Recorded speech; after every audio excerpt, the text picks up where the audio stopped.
और ऊर्ध्व मूल मध्य शाखम अश्वत्थम प्राहुर्व्ययम, गीता में भी भगवान कहते हैं। ये ज्ञान सदगुरु से ही प्राप्त होता है। कायावली के प्रत्येक पद के अंत में सदगुरु की महिमा बताई गई है। शरीर और इंद्रियां, पावक पानी वायु है, धरती और आकाश, 5 तत्व के कोट में आप कियो है वास। गुदा लिंग मुख तीसरो हाथ पांव लखी लह, 5 इंद्री कर्म है ये भी कहिए दे। एक सूक्ष्म है, एक जागृत अवस्था है, एक सूक्ष्म है, एक स्वप्न है। तो ये संपूर्ण संसार पंचभूतों से निर्मित है और उसी प्रकार ये शरीर भी इन्हीं पंच तत्वों से बना हुआ। इन पंचभूतों की कर्म से उत्पत्ति आकाश वायु अग्नि जल और पृथ्वी के रूप में हुई है और उनकी 5 तन्मात्राएं हैं। इन तत्वों का ज्ञानेंद्रियों और कर्मेंद्रियों से सीधा संबंध है। ज्ञानेंद्रिय तन्मात्रा को ग्रहण तथा कर्मेंद्रिय तन्मात्रा का त्याग करती है। तो अब इन 5 तत्वों को अपने अंदर ही बता रहे हैं। आइए, सांचा सतगुरु राम मिलावे, जो गुरु के लक्षण बताए हैं, जिनमें गुरु के ऐसे लक्षण हो कि सांचा सतगुरु जे मिले सब सांस संवारे, दादू नाव चढ़ाई कर ले पार उतारे। सच्चा सतगुरु मिलेगा तो उस सदगुरु के उपदेश द्वारा, राम नाम उपदेश करिए गम गमन सैन, दादू सदगुरु सब दिया आप मिलाए हैं। तो वो सच्चा सदगुरु मिलकर हमें सच्चे परमात्मा का उपदेश बताएगा। तो उस परमात्मा को कहाँ मिलाएगा? अपने काया के अंदर ही उस परमात्मा को मिला देगा कि वो परमात्मा भीतर ही है, निरंजन देव, बाहर जाने की आवश्यकता ही नहीं है। सब कुछ काया माई दिखावे, काया में अनेक भंडार, 9 निधि 8 सिद्धि सब इस काया में भरे पड़े हैं। लेकिन काया में कोई देखने वाला तो हो। हम तो बाहर देख रहे हैं, बाहर नेत्रों से बाहर के बाह्य वातावरण को देख रहे हैं, बाह्य रूप वर्ण को देख रहे हैं, बाह्य आकार को देख रहे हैं। और ये कह रहे हैं कि अंदर देखो, आप इस काया में अंदर झांको, आप काया रूपी कोठरी में जाकर देखो तो सही। अगर ज्ञान का गुरु ज्ञान का दीपक होगा तो उसमें प्रकाश से सब कुछ दिखाई देगा। सकल कर्म ताला भया, जीव जड़ियाता माय, गुरु दृष्टि कुंची बिना कबू खूटे नाय। सकल कर्म ताला भया, जो कर्म किए इतने जन्मों में वो सब ताला यानी बंद कर दिया, कर्मों के ताले में बंद हो गया है जीव, कर्मों में जकड़ गया है। आप तो गुरु ज्ञान रूपी कुंची के द्वारा ही खुल सकते हैं ये कपाट। काया माए सृजनहार, सृष्टि करता ईश्वर व्यापक होने से शरीर में विद्यमान है। काया में तो वो सृजनहार है। जो सृजनहार परमात्मा है वो सर्वव्यापी है, तो वो सब जगह घट घट में है, प्रत्येक प्राणी मात्र में है। दादू जल में गगन, गगन में जल है, पुनिवे गगन निरालंब, ब्रह्म जीव ई विधि रहे ऐसा भेद विचारम। जैसे जल में आकाश दिखाई देता है और आकाश में जल है। अब जल तो दोनों ही जगह है, आकाश भी दोनों ही जगह दिखाई दे रहा, लेकिन जल में आकाश दिखाई देते हुए भी जल के आर्द्रता रूप पानी से वो गीला नहीं होता। आकाश में जल होते हुए भी आकाश उससे गीला नहीं होता है। वो निर्लेपी निरंजन निराकार ही रहता है। उसी प्रकार परमात्मा हर जीव में घट घट मात्रा में है, पर फिर भी वो उससे अलग रहे, न्यारा रहता, अलग ही रहता हो। जो दर्पण में मुख देखे पानी में प्रतिबिंब, जैसे कांच में अपना चेहरा देखते हैं, लेकिन कांच में कोई हमारा स्वरूप थोड़ी है, केवल दिखाई मात्र देता है। और कांच हमारा चेहरे पर अगर कालिक लगा हुआ हो, बिंदी लगी हुई हो, चंदन लगा हुआ हो, चाहे कुछ भी लगा हुआ हो, गंदा हो, कैसा भी चेहरा हो, तो उसके कारण वो कांच न तो गीला होगा न कांच गंदा होगा, क्योंकि कांच में तो केवल प्रतिबिंब दिखाई दे रहा है। उसी प्रकार परमात्मा निर्लेप रहता है, सब में रहता हुआ, अंतकरण में, सबके अंतकरण में, पर वो निर्लेप रहता है। जैसे तिलों में तेल रहता है, फूलों में गंध रहती है और दूध में माखन रहता है, इस प्रकार वो रब है, वो परमात्मा है। और जैसे काष्ठ में अग्नि रहती है। कबीर जो नैनों में पूतली त्यों खालिक गट माए, मूर्ख लोग न जाने बाहिर ढूंढ न जाए। जैसे नेत्रों की पुतली है, नेत्रों में जो हीरा है उसी प्रकार परमात्मा है। नेत्रों में जो ज्योति है वो परमात्मा की ज्योति, परमात्मा रूप है। इसी प्रकार सब घट में वो परमात्मा खालिक घट माए, खलक में संसार भर में वो परमात्मा विराजमान। कायामय ओंकार, और ओंकार, ओंकार ओम को कहते हैं, और इसी ओम का उच्चारण ही ओंकार कहलाता है। ररंकार पूर्वक ओंकार को जैसे हम बोलते हैं ओम, तो इसमें ओम में 3 अक्षर है, ए उ मैं, ए उ मैं। तो ये मैं जो है ना अंत में बोलते हैं कि ओम, तो मैं बोलते हुए वैसे हमारा मुंह बंद हो जाता है। तो मैं इसमें ए विराट रूप परमात्मा उत्पत्ति करने वाला है। ये तीनों अक्षर अकार उकार मकार ब्रह्मा विष्णु और महेश का प्रतीक है। तो जो अकार है वो विराट रूप विश्व की उत्पत्ति करने वाला ब्रह्मा है। उकार तेज स्वरूप जो हिरण्यगर्भ है वो माया विशिष्ट, और जो मैं है वो माया विशिष्ट अर्थात अविद्या विशिष्ट है, मायामय। तो परा और माया के बीच ओंकार शब्द आता है, और ओंकार शब्द के अंतरंग संपूर्ण सृष्टि है। वैसे ही अनहद शब्द से शरीर के सब व्यवहार होते हैं, और यही स्थूल शरीर का जीवन मूल है। इसी के अधीन प्राणी मात्र है, और प्राणियों की गति है, प्राण चल रहे हैं। तो ये काया में ओंकार है, प्राण प्रणववाचक, प्राणों का स्वरूप ओम है। कायामय आकाश, और आकाश जैसे ही आकाश दिखाई देता है, ये हमें अवकाश देता है। अवकाश यानी रहने के लिए खाली जगह दे रहा हमें। अगर आकाश नहीं होता तो हम दीवार में थोड़ी घुस जाते। तो आकाश यानी अवकाश देने वाला। वैसे ही समता भाव से संत सबको आदर देते हैं। साहिब जी की आत्मा दीजिए सुख संतोष, दादू दूजा को नहीं 14 तीनों लोग, 3 लोग 14 भवन में संतों के समान। और सुख देने वाले कौन है, संतोष देने वाला कौन है? इस आत्मा को आत्म राम विचारे घट घट देव दयाल दादू, सब संतों से सब जीवों प्रतिपाल। इसलिए आत्म स्वरूप परमात्मा का विचार करो कि वो घट घट में देव दयाल परमात्मा विराजमान है, सबको संतोष देने वाला है।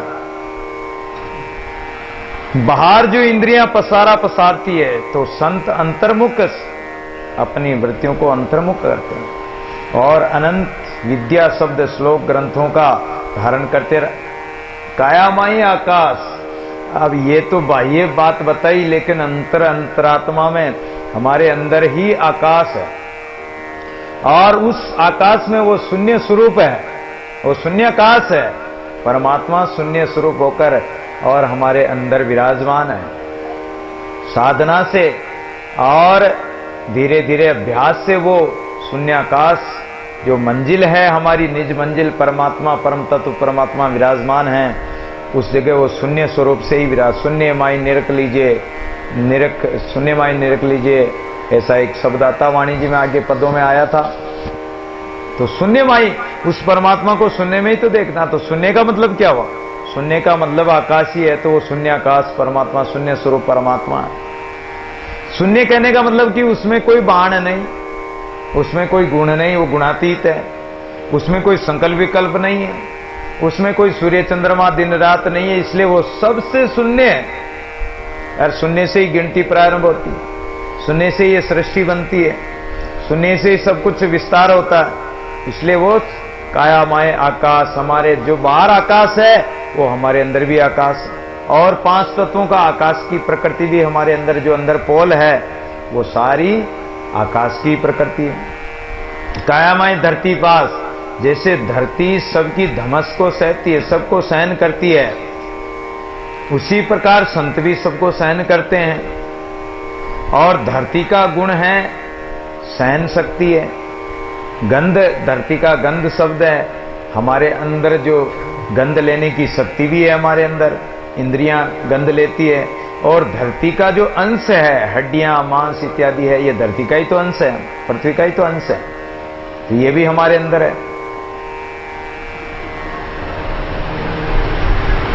कायामाए पवन प्रकाश, और जैसे बाहर हवा चलती है, सूर्य चंद्रमा का प्रकाश होता है, ऐसे हमारे अंदर भी परमात्मा का प्रकाश है।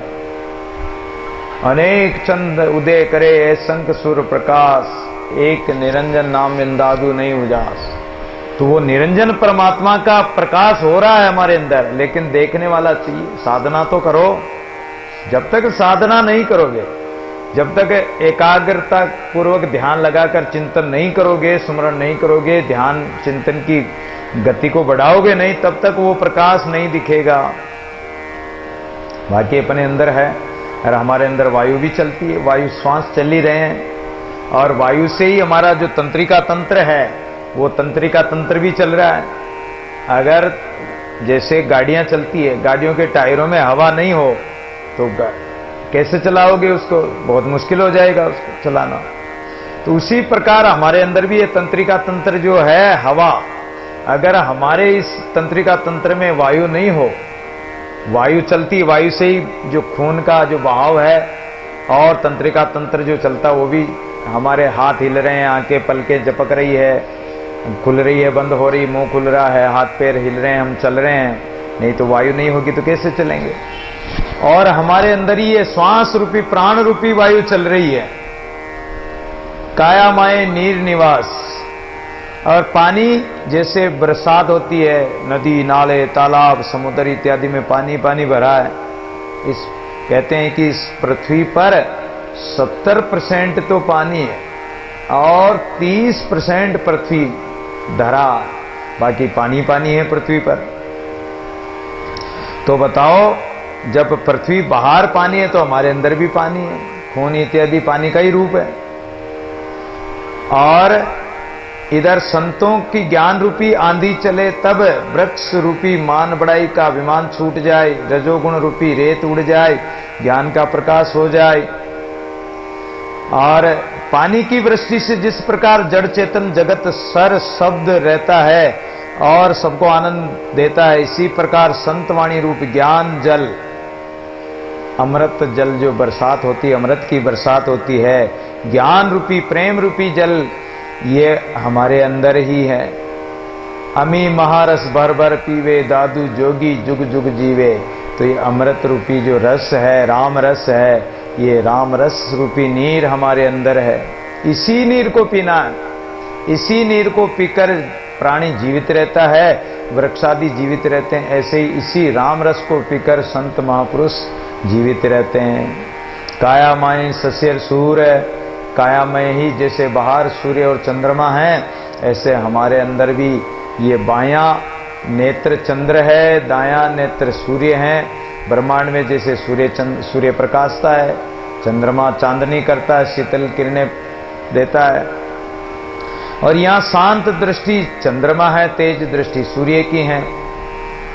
और 16 कला से जैसे चंद्रमा प्रकाशित होता है, 12 कला से सूर्य प्रकाशित होता है। इसी प्रकार काया में ये मन चंद्र का रूप है 16 कला से। और 16 कला क्या बताई मन की?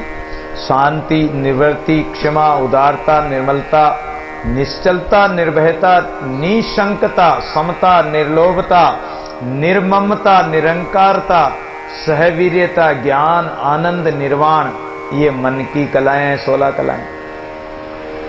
शांत रहना, निवृत्त हो जाना, संकल्प विकल्प आदि से निवृत्त हो जाना, क्षमा कर देना, उदारता, मन में दया भाव रहती है, उदारता रहती है, सबके प्रति निर्मल निश्चल होकर रहता है, कभी चलायमान भी हो जाता है। निर्भयता, निशंकता, सम्मान भाव, निर्लोभता, निर्ममता और निरंकारता, इस प्रकार ज्ञान, आनंद, निर्वाण, ये मन की कलाएं। सूर्य की 12 कलाएं, चिंता, तरंग, डिंब, माया, परिग्रह, प्रपंच, हेत, बुद्धि, काम, क्रोध, लोभ, मोह।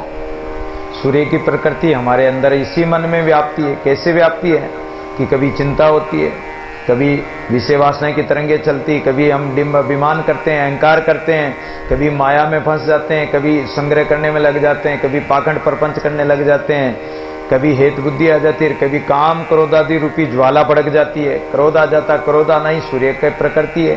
क्रोध, काम, ये सब सूर्य की प्रकृति है। तो ये हमारे अंदर ही है। काया माए बाजे तूर, और जैसे बाहर सेनाई, नगाड़े, शंख, चक्र इत्यादि जो आवाज बजाते हो, आप बजाते हो, कोई सेनाई बजाता है, कोई वीणा बजाता है, कोई बांसुरी बजाता है, तो काया में ही अनहद शब्द हमारे बाजे बज रहे हैं अंदर। नगाड़ा बज रहा, तुरई बज रही, वीणा, वंशी, समुद्र घोक, शंख की आवाज, अनेक आवाजें, 10 प्रकार की आवाज हमारे काया में बसती है। अनहद रूप से वो बसती रहती है। केवल साधना करके अगर अंदर उतरोगे, साधना के माध्यम से सहज सहज भाव से और ध्यान चिंतन बढ़ाते हुए, तो वो तूर अनहतूर अपने आप सुनाई देगा। कायामाई तीनों देव, और जैसे बाहर 3 देव है, ब्रह्मा, विष्णु, महेश। तो 3 गुण होते हैं, सत्व, रजो और तमोगुण। तो जो सत्व गुण के हैं वो विष्णु भगवान है, सात्विक गुण। राजस गुण वो ब्रह्मा का है, और तामस गुण है वो महादेव का है। ब्रह्मा से सृष्टि पैदा होती है, विष्णु पालन करता है, और महेश भगवान भोले बाबा महादेव जी उसका संहार कर देते हैं। ये तीनों देव हमारे अंदर है। ब्रह्मा का वास नाभि में बताया, विष्णु का वास हृदय में बताया, और महादेव का वास मस्तक में बताया। मस्तक में कहने का मतलब कैलाश में। और कैलाश क्या है? हमारा जो सहस्त्र दल है उसमें महादेव का वास बताया, देवों के देव महादेव। तो काया माए अलग अभेव, और काया में ही वो अलग परमात्मा है जो लखने में नहीं आए। मन, इंद्रियां, बुद्धि उनको लख नहीं सकती, आंखें देख नहीं सकती, वाणी उसका वर्णन नहीं कर सकती, व्यक्त नहीं कर सकती। वो अव्यक्त परमात्मा, वो ब्रह्म, वो अपने काया में ही अंदर ही है। वो अलग अभेव, उसका भेद बड़े बड़े ऋषि मुनि भी नहीं पा सकते हैं। वेद शास्त्र भी उसको नेति नेति कह देते हैं। काया माई 4 वेद, और काया में 4 वेद है। ऋग, रटन, जरना, यजुर, साम, सैंता, जान, अनभय, अथर्व पिंड में 4 वेद प्रमाण। ऋग वेद यानी आप जो रटते हो, स्मरण करते हो, यही ऋग्वेद है। जरना यजुर्वेद है। साम, सैंता, शयन करने को सामवेद का है। अनभय, अथर्व पिंड में अथर्ववेद, अनभय वाणी। जो आप अनुभव करते हो परमात्मा का, वो अथर्ववेद। तो 4 वेद भी काया में बता दिए। अष्टांग योग में 3 के स्थान अलग अलग है। नाभि में ऋग्वेद है, हृदय में यजुर्वेद है, कंठ में सामवेद है, और मुख में अथर्ववेद है। संत जन नाम रटन को ऋग कहते हैं, जरना को यजु कहते हैं, सहन शक्ति को साम, अनुभव को अथर्ववेद कहते हैं। ये चारों शरीर में ही रहते हैं। और वेदों में जिस परमात्मा का वर्णन किया वो परमात्मा हमारे अंतःकरण में। तो जब परमात्मा अंतःकरण में है तो वो वेद हमारे अंतःकरण में ही समझो। जब परमात्मा ही हमारे अंदर है तो वो भी हमारे अंदर ही है। काया माई पाया भेद, तो ये जो भेद, ये रहस्य हैं, ये सब गुरु की कृपा से काया में ही मिलेगा। काया माई 4 खान, स्वेदज, उद्भिज, अंडज और जरायुज।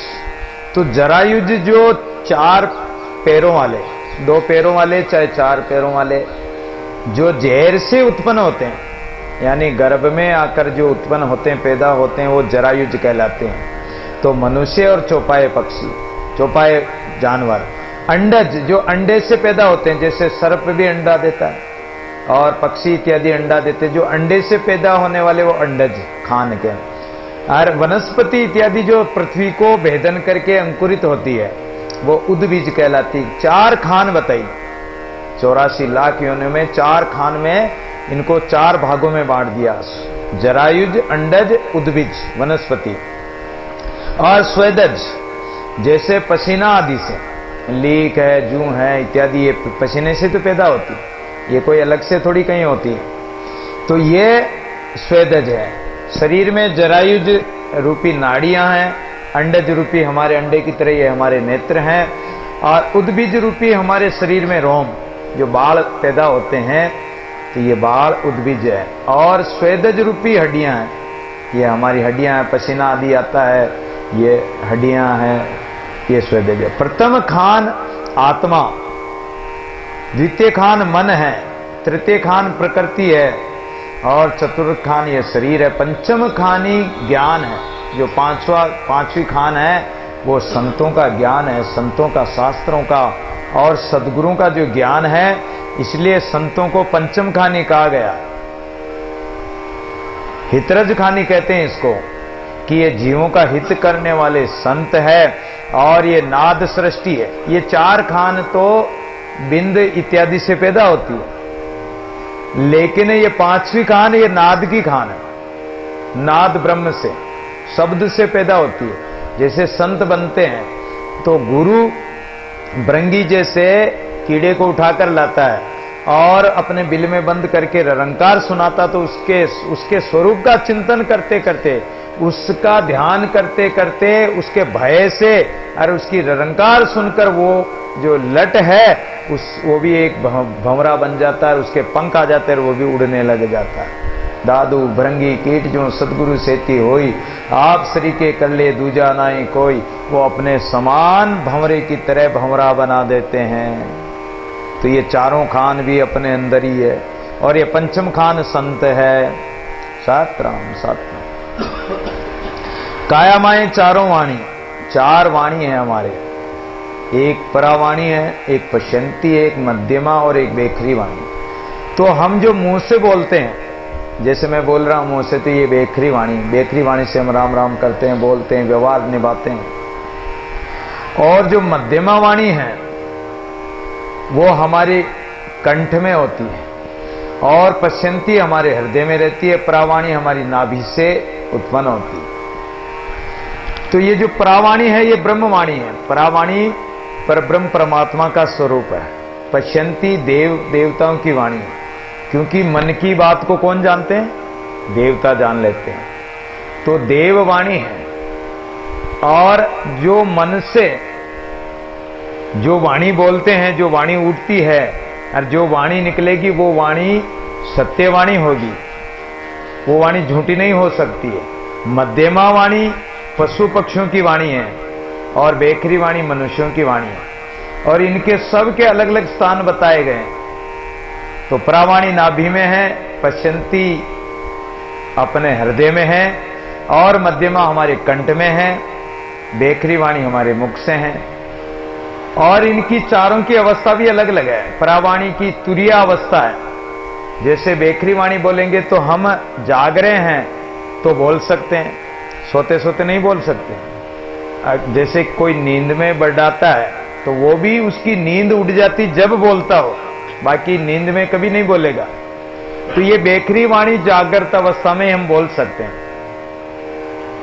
और कंठ की वाणी ये स्वप्न अवस्था में होती, जागृत, स्वप्न, सुषुप्ति और तुरिया चार अवस्थाएं होती। तो चार अवस्थाओं में बेखरी वाणी जागृत में, मध्यमा स्वप्न अवस्था में, कंठ में एक हिता नाम की नाड़ी होती है, और उस नाड़ी में स्वप्न आता है। उस सपने में हम बोलते भी हैं, किसी की बात भी सुनते हैं, कुछ खाते भी हैं, भोगते भी हैं, पीते भी हैं, और राजा भी बन जाते हैं, रंग भी बन जाते हैं, धन भी मिल जाता है, धनवान भी बन जाते हैं, लेकिन वो स्वप्न है। तो स्वप्न में मध्यमा वाणी होती है। और जो सुसुप्ति है उस अवस्था में पश्यंती वाणी चलती है। सुसुप्त अवस्था, जिस समय ऐसी गहरी निद्रा है, पता ही नहीं रहे कि क्या हुआ क्या नहीं हुआ, कोई अता पता नहीं, ऐसी सुसुप्त अवस्था आ जाती है। और जो तुरिया कि उसमें तो केवल तू रहा, एक परमात्मा के अलावा फिर वहां कोई नहीं रहेगा, एक तू ही रहा। अभी जागृत अवस्था में तो सब है, परिवार है, संसार है, वस्तु, व्यक्ति, पदार्थ सब दिखाई दे रहे हैं, लेकिन जब स्वप्न अवस्था आती है तो स्वप्न में तो उसमें भी कुछ दिखाई देता है, संसार वगैरह दिखाई देगा। सुसुप्त अवस्था में एकदम सब इंद्रियां सब शांत हो जाएगी, लेकिन तुरीयातीत अवस्था में तो केवल एक परमात्मा की तू ही तू आधार हमारे, सेवक सुतम राम तुम्हारे, तू ही तू गुरुदेव हमारा। हे प्रभु एक तू ही रहेगा। और इस जीव को कहो तो एक